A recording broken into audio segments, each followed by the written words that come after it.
አብይ ጾም ከሰባቱ የቤተክርስቲያናችን አጽዋማት መካከል አንደኛውና ዋነኛው ጾማችን ነው። አብይ ጾም።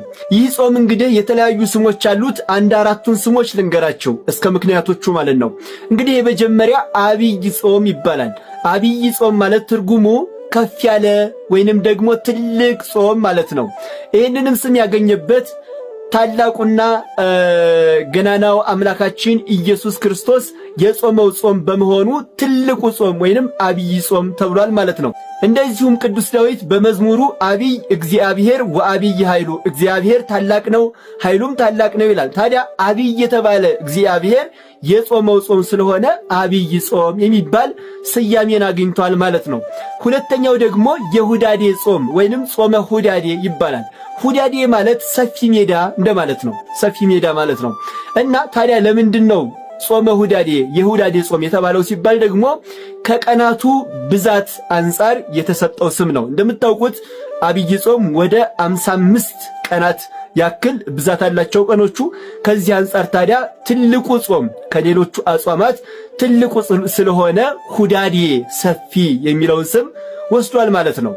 ሶስተኛ ደግሞ ጾመ አርብዓ ይባላል። 40 ቀን የተጾመ ጾም ማለት ነው። የሚጾም ጾም የተጾመ ጾም ማለት ነው። ጾመ አርብዓ ማለት ታዲያ ለምንድን ነው ጾመ አርብዓ የሚለውን ስም ያገኘው ሲባል ደግሞ ጌታችን ኢየሱስ ክርስቶስ 40 ቀን ቆሞ ከቆመበት ሳይቀመጥ ከዘረጋበት ሳያጥፍ የጾመው ጾም 40 ቀን የጾመው ጾም ስለሆነ ጾመ አርብዓ የሚለውን ስያሜ አግኝቷል ማለት ነው። እንደዚሁም አራተኛ ደግሞ ጾመ ኢየሱስ ይባላል። ይህ ማለት የኢየሱስ ጾም ማለት ነው። እናም ራሱ ጌታችን ኢየሱስ ክርስቶስ አምላካችን የጾመው ጾም ስለሆነ ጾመ ኢየሱስ የኢየሱስ ጾም የሚል ትርጓሜ አግኝቷል ማለት ነው። ሌሎችም ትርጓሜ ሊቃውንት ይሰጡታል። እኛ እነዚህን ካየን ይበቃናል።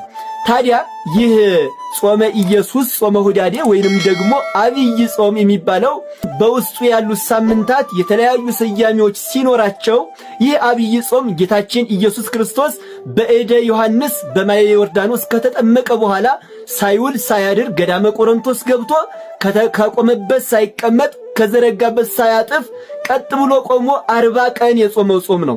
በጣም ጥሩ። ጌታችን ኢየሱስ ክርስቶስ 40 ቀን ከሆነ የጾመው እኛ ለምንድን ነው 55 ቀን የምንጾመው?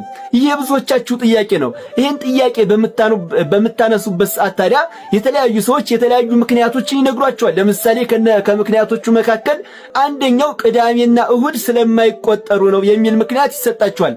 ነገር ግን አይደለም። ትክክለኛው ምንድን ነው እነግራችኋለሁ። እና የጌታችን የኢየሱስ ክርስቶስ ጾሙ